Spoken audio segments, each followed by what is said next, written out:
Hello बच्चों, तो स्वागत है आपका हमारे एक नए वीडियो में। बच्चों, आज हम आपके लिए फिर से लेक्चर नंबर 4 लेके आ चुके हैं। त्रिकोणमिति का परिचय राजीव प्रकाशन के जो बुक्स है उसके अंदर प्रश्नावली 8.2 के अंदर हम कुछ सवाल छूटे थे, उसको हम आज सॉल्व करने वाले हैं। इसके पहले हमने और चीजें सॉल्व कर रखी है। अगर वो वीडियो आपने नहीं देखा है तो आप हमारे channel study with Anees sir पर जाकर के देख सकते हैं। तो बच्चों, आप यहाँ पे जाइए, चैनल को सब्सक्राइब करिए, ठीक है।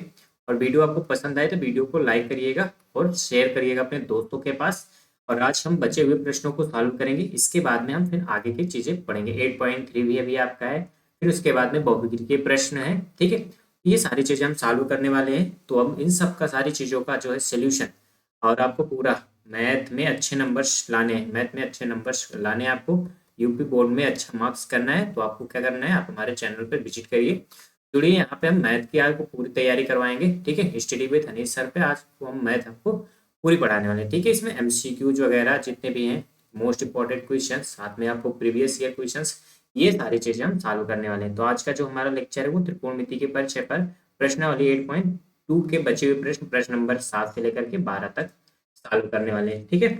तो चलिए देर न करते हैं, हम अपने प्रश्नों की तरफ बढ़ते हैं। तो आज का हमारा जो पहला प्रश्न है, प्रश्न नंबर 7, कह रहे हैं कि टेन ए प्लस बी बराबर में √3, ठीक है। देखिएगा यहाँ से, तो कह रहे हैं टेन ए प्लस बी बराबर में √3 और टेन ए माइनस बी बराबर में 1/√3, ठीक है। जिसमें जो ए प्लस बी है वो क्या है, 0 से बड़ा है और 90 से छोटा है, इसके बराबर हो सकता है। और ए जो एंगल है वो बड़ा है बी से। तो ए और बी के मान ज्ञात करने हैं, ठीक है। तो ऐसे प्रश्न आपके लिए बहुत ज्यादा इंपॉर्टेंट बनते हैं। ये इंपॉर्टेंट प्रश्न में रखिएगा, ऐसे प्रश्न पूछे भी जाते हैं बोर्ड में, ठीक है। तो देखिए क्या करना है आपको, सिंपल सा, टेन ए प्लस बी दिया गया है, ठीक है। ध्यान से देखिएगा, टेन ए प्लस बी बराबर में √3 दिया गया है। देखो √3 टेन में कब आता है, वैल्यू देखिए आप ध्यान से देखेंगे तो टेन ए प्लस बी बराबर ये होता है टेन 60 का मान, ठीक है। टेन 60 डिग्री का मान क्या होता है, √3। अगर आपने प्रश्नावली 8.2 के जो पहले हमने चीजें पढ़ाई थी, लेक्चर लिया था, उसमें हमने सारी चीजें ये सब डिटेल में बताई थी, क्या चीजें आपको याद करना पड़ेगा, क्या चीजें आपको समझनी पड़ेगी।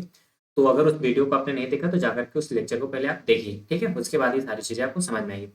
तो टेन से टेन क्या हो जाएगा, कैंसिल आउट हो जाएगा, ए प्लस बी बराबर क्या बचेगा, 60 डिग्री।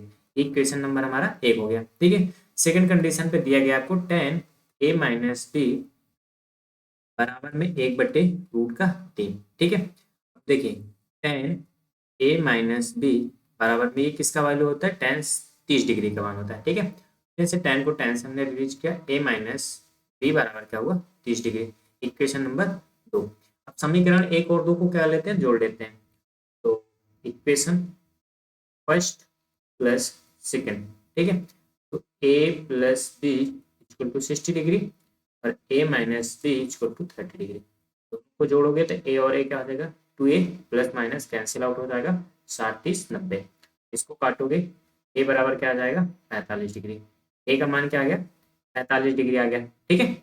अब ए का मान 45 डिग्री आप समीकरण 2 में रख दो। ए बराबर, एक मिनट, ए बराबर 45 डिग्री समीकरण 2 में रखने पर, ठीक है। तो समीकरण आप 2 में रख सकते हो इसको वैल्यू। तो समीकरण 2 क्या है, ए माइनस का बी बराबर में 30 डिग्री, ए क्या है 45 माइनस का बी बराबर में 30। तो माइनस बी बराबर हो जाएगा 30 माइनस का 45, यहाँ से आएगा माइनस बी बराबर में माइनस का 15 डिग्री। माइनस से माइनस कैंसिल होगा, बी बराबर आपका आ जाएगा 15 डिग्री, ठीक है। तो ए का वैल्यू क्या आ गया, 45 डिग्री, बी की मान आ गया आपका 15 डिग्री, ठीक है। तो इस तरह से आप क्वेश्चन कर सकते हो। आपको ध्यान रखना है बस अकेले, यहाँ पे कभी tan बदल जाएगा, कभी cot बन जाएगा, कभी cos बन सकता है, ठीक है। तो बस सिंपल से आपको थ्योरम यही लगानी है, ठीक है। चलिए नेक्स्ट क्वेश्चन पे चलते हैं। अगला क्वेश्चन है क्वेश्चन नंबर 8, कह रहे हैं बताइए कि निम्नलिखित में से कौन कौन सत्य है और या असत्य है, कारण सहित अपने उत्तर की पुष्टि कीजिए। तो देखिए पहला जो दिया गया आपको ऑप्शन, इसमें कह रहे हैं कि साइन ए प्लस बी जो है, इसको साइन ए और ऐसा साइन बी लिख सकते हैं क्या। देखो ये चीज नॉर्मल अगर तरीके में अगर कोई फंक्शन होता है, वैसे जैसे एक्स होता है, इधर में एक्स प्लस का 2 ऐसा कुछ होता, तो इस टर्म का इसमें गुणा, इस टर्म में इसमें गुणा हो जाता, तो सही रहता। लेकिन अगर साइन ए प्लस बी ऐसा थीटा के अगर में चल रहा है तो ये फॉर्मूला नहीं होता। एक फॉर्मूला होता है जो कि होता है क्या, साइन ए प्लस बी बराबर में क्या होता है, साइन ए कॉस बी और प्लस में कॉस ए और साइन बी, ये होता है फार्मूला, ठीक है। तो इसीलिए क्या हुआ, ये गलत है, पुष्टि देने के लिए कहा था। तो हमने बता दिया कि sine A plus B actual में sine A cos B plus में कॉस ए साइन बी होता है, ना कि sine A plus sine B. ठीक है, ये कथन क्या है, गलत है, सत्य नहीं है, असत्य है। अगला मान कह रहे हैं कि थीटा थीटा में वृद्धि होने के साथ साथ साइन थीटा के मान में भी वृद्धि होती है। क्या ये बात सही है? चेक कर लेते हैं। साइन 0 डिग्री का मान क्या होता है? 0 होता है। ठीक है, साइन 45 पे जाते हैं तो क्या हो जाता है? 1/√2 हो जाता है, मतलब थोड़ा बढ़ जाता है। ठीक है, साइन 60 पे जाने पर क्या हो जाता है? √3/2 हो जाता है, मतलब ये और वैल्यू बढ़ गया। साइन 90 डिग्री पे जाने पर क्या हो गया? 1 हो गया। देखोगे आप जैसे जैसे आप थीटा बढ़ा रहे हो वैसे वैसे जीरो से मान किसकी तरफ बढ़ रहा है? 1 की तरफ बढ़ रहा है। ठीक है, तो बिल्कुल ये बात सत्य है कि थीटा में वृद्धि होने के साथ में साइन थीटा के मान में क्या होती है? वृद्धि होती है। मतलब ये बात क्या है? सत्य है आपकी। पहला क्या था? असत्य था। ठीक है, आगे फिर से कह रहे हैं कि आपकी थीटा में वृद्धि होने के साथ में क्या कॉस थीटा के मान में वृद्धि होती है? तो ये गलत है। साइन थीटा कॉस के उल्टा चलता है। ठीक है, यानी कॉस 0 डिग्री का मान क्या होता है? 1 होता है, और कॉस 90 डिग्री का मान क्या होता है? 0 होता है। ठीक है, तब यहाँ से देखो कि मान 1 से 0 की तरफ जा रहा है, मतलब घट रहा है। यहाँ पे वृद्धि ना होकर के अगर ये लिखते कि घट रहा होता है तब तो चीजें सही होती। ठीक है, तो ये टर्म क्या है? ये असत्य है। ये असत्य। थीटा के सभी मानों पर साइन थीटा कॉस थीटा बराबर होता है क्या? बिल्कुल नहीं। ठीक है, क्योंकि देखो साइन 0 पर 0 होता है और ये साइन 0 पर क्या होता है? कॉस 0 पर 1 होता है। तो 0 डिग्री पर दोनों की वैल्यू अलग अलग है, ये बराबर होते हैं एक समय पर। ठीक है, जब थीटा क्या होता है? 45 डिग्री। थीटा 45 डिग्री होता है तो दोनों की वैल्यू होती है 1/√2। इस पे बराबर होते हैं, लेकिन कह रहे हैं सभी मानों के लिए। तो क्या सभी मानों के लिए ऐसा होता है? नहीं, बिल्कुल नहीं, ऐसा नहीं होता। तो ये भी क्या है? आपका असत्य है। ठीक है, अगला दे रहे हैं ए बराबर कॉट 0 डिग्री पर कॉट ए परिभाषित नहीं है, ऐसा कह रहे हैं। तो देखो, जब आपने ये चीज पढ़ा था, हमने आपको बताया था कि थीटा वगैरह के एंगल कैसे याद भी करने हैं आपको, या निकालने के लिए भी बताया था। ठीक है, तो देखो कॉट ए और ए बराबर कह रहे हैं 0 डिग्री, ये आपको निकालना है। तो क्या ये परिभाषित नहीं है? पता कर लेते हैं। मान लिया आपको नहीं याद है, तो कॉट बराबर क्या होता है? Cos theta. ठीक है, यानी कॉस 0 डिग्री बटे में साइन 0 डिग्री। कॉस 0 का मान क्या होता है? 1 होता है। साइन 0 का मान 0 होता है। तो 0 को अगर 1 से भाग करोगे तो क्या आएगा? इनफाइनाइट। ठीक है, यानी अपरिभाषित टर्म्स। तो बात मतलब सही है कि ए पर बराबर 0 पर कॉट जो होता है परिभाषित नहीं होता। बिल्कुल ये सत्य बात है। ठीक है, ये बात आपकी सत्य है। तो इस तरह से हमने क्वेश्चन नंबर 8 भी कर लिया। चलिए नेक्स्ट क्वेश्चन चलते हैं। अगला क्वेश्चन है क्वेश्चन नंबर 9। कह रहे टेन थीटा बराबर में 8/15 है और थीटा जो है वो 0 से बड़ा और 90 से छोटा है, तो साइन थीटा का मान बताए। ये तो प्रश्नावली 8.1 का सवाल जैसा दिख रहा है। ठीक है, तो सिंपल से देखो क्या दिया गया है। हमें हमें दिया गया है टेन थीटा बराबर में 8/15। टेन थीटा लंब बटे क्या होता है? आधार होता है। लंब है 8, आधार कितना है? 15 है। ठीक है, तो सिंपल सा हमें कण की जरूरत पड़ेगी कि साइन थीटा बराबर क्या होता है? लंब बटे कण होता है। तो कण बराबर होता है अंडर रूट के अंदर आधार का स्क्वायर प्लस में लंब का स्क्वायर। तो कण बराबर हो जाएगा अंडर रूट, आधार कितना है आपका? 15, 15 का स्क्वायर प्लस में लंब कितना है? 8, 8 का स्क्वायर। ये हो जाएगा 15 का स्क्वायर 225, 8 का स्क्वायर 64। ठीक है, जोड़ लो इनको। तो 6×5=4=9, 6×2=8 और 2×2=9। ये किसका वर्गमूल है? 17। तो कर्ण बराबर क्या आ गया? 17 आ गया। ठीक है, कर्ण 17 आ गया। तो सिंपल से आपको निकालना क्या है? Sine theta. साइन थीटा बराबर होता है लंब बट्टे कर्ण। लंब कितना है? 8, कर्ण कितना है? 17। हो गया आंसर आपका। ठीक है, सिंपल। कर्ण निकाल लिए। साइन थीटा निकालना है। साइन थीटा बराबर लंब बट्टे कर्ण होता है। लंब की वैल्यू पता है, कर्ण हमने अभी निकाला, रख दिया वैल्यू, आ गया आंसर आपका। ठीक है, चलिए नेक्स्ट क्वेश्चन चलते हैं। Question number 10। क्वेश्चन नंबर 10 थोड़ा सा इंपॉर्टेंट है, आपको इसको समझिएगा। ठीक है, देखो क्या लिखा गया है।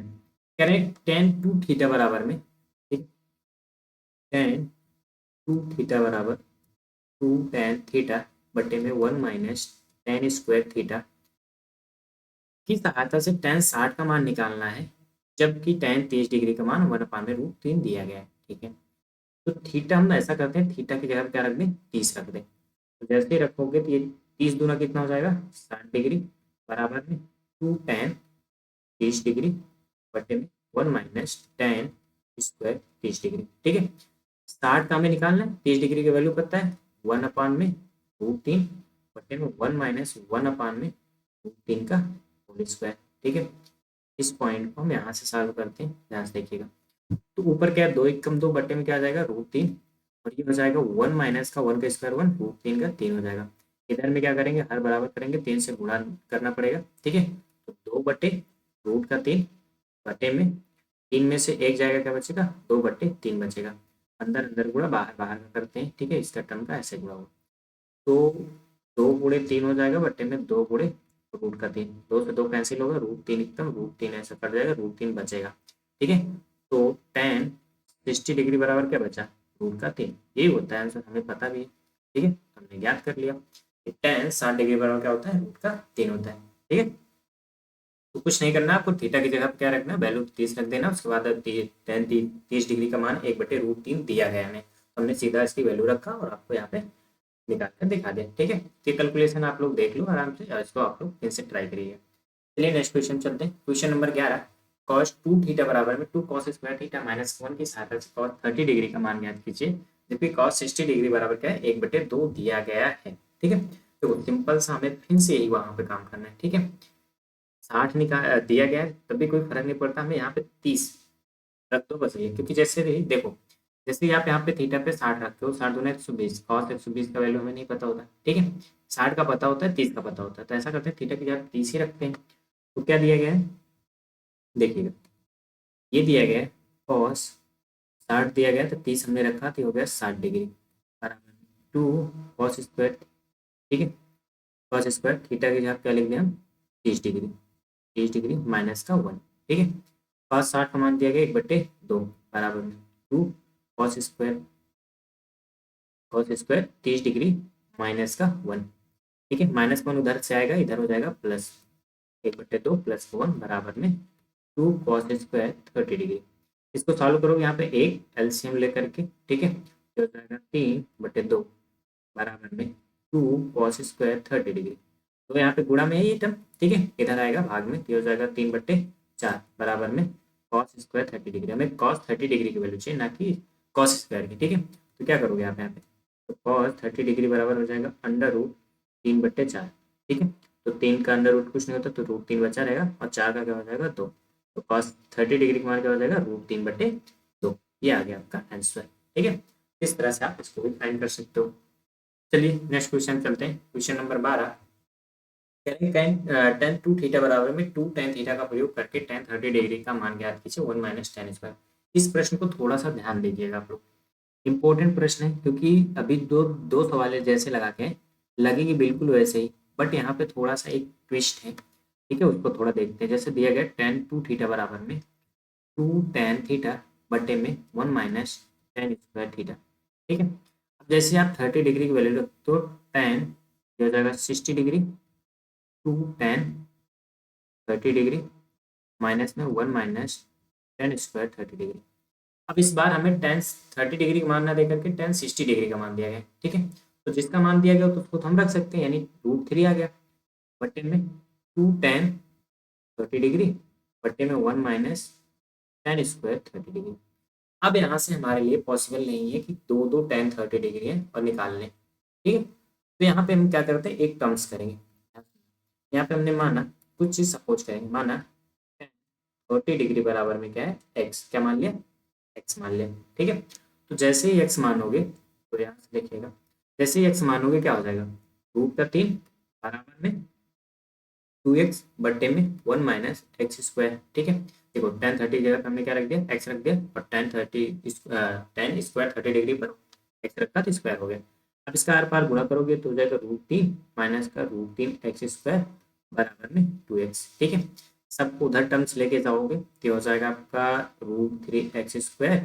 ठीक है, प्लस में 2x, ये उधर जाएगा माइनस में √3, हम ऐसा करते हैं बराबर 0 लगा। ये बन गया आपका क्या, दो घात समीकरण। ठीक है, दो घात समीकरण बन गया, तो अपने दो घात समीकरण आना चाहिए सॉल्व करने। ठीक है, तो √3 का गुणा करोगे आ जाएगा 3, और 3 का जब आप फैक्टर करोगे 3 × 1 होता है, 3 एकम 3, 3 में से एक जाएगा, 2 बच जाएगा, यानी ये फैक्टर हो जाएगा, तो 3x स्क्वायर प्लस में 3x माइनस में √3 बराबर में 0। यहाँ टर्म है, यहाँ टर्म, यहाँ से √3x कामा ले सकते हैं, क्या बचेगा, x प्लस का √3 माइनस 1 कामा ले लीजिएगा, x प्लस का √3, एक ब्रैकेट में आ जाएगा √3x माइनस का 1, और एक ब्रैकेट में आ जाएगा x प्लस का √3। ठीक है, अब देखिए ये वैल्यू प्लस में है, तो इसको जब बराबर 0 करोगे तो ये किस में आ जाएगी, माइनस में आ जाएगी। तो ऋणात्मक वैल्यू हमारे किसी काम की नहीं, हम लेंगे पॉजिटिव, ये वाली वैल्यू किस में आएगी, प्लस में। तो यहाँ से निकालोगे तो √3x माइनस का 1 बराबर में 0, तो हो जाएगा √3x बराबर में 1। एक्स बराबर हो जाएगा 1/√3।